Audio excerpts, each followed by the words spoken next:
Hey guys, Dr. Here today with PaleoLifestyleDoctor.com.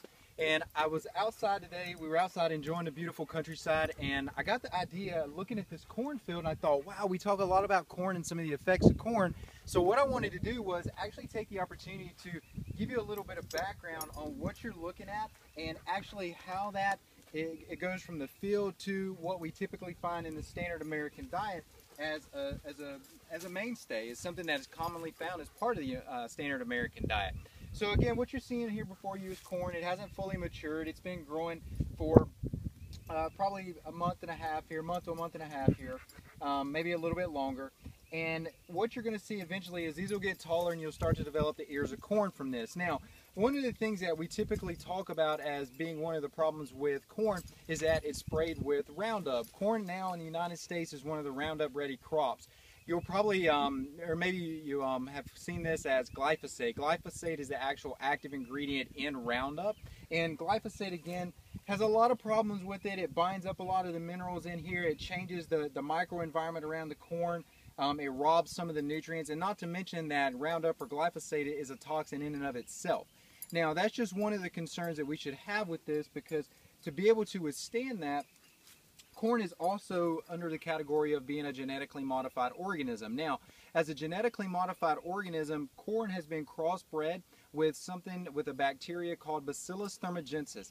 Now, this particular bacteria is brought in as a pesticide, and the goal of this is to, when insects land on the corn, they ingest the corn and they die as a result of consuming that. Well, we inherently know that there are also some effects that are associated with that as us on humans as well. One of those being having negative implications on our red blood cells and damaging the red blood cells. So that has been shown in studies also. The third thing I wanted to mention with this is, and this is a question I get sometimes, is with this being a more, there's some ancient varieties of corn, and some of those are recognized as heirloom varieties. Is this something that we can consume even if we stay away from the genetically modified versions? The answer to that is probably, in short, no. And the reason it's not a good idea to consume even those varieties of corn most of the time is that if you've had a reaction to corn as we typically know it today, as it's typically found in our American diet, and you're developing that, or you have developed that reaction, the corn that you consume from the ancient varieties are going to have a lot of the same proteins, which are going to be triggers for your immune system. So you're running the risk of developing a reaction to those strains of corn as well. It's not going to be 100% universal, but you do increase the risk of having those types of reactions, those immune reactions manifest. And then probably lastly, the best thing to recognize and mention about this is that corn is, it's sometimes argued whether or not corn contains gluten. Corn definitely contains gluten in it. It has a prolamine, which prolamines are components of gluten, and that prolamine is known as zein. So you're going to find zein in any corn that you consume.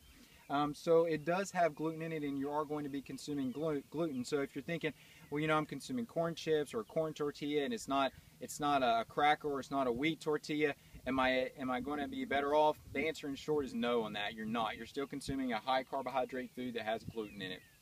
So guys, I really appreciate you taking the time to listen to our video today, to join us outside in the beautiful countryside. And stay tuned for more videos. We're going to keep bringing you information. Come back and join us at PaleoLifestyleDoctor.com. Dr. Arland Hill, thank you.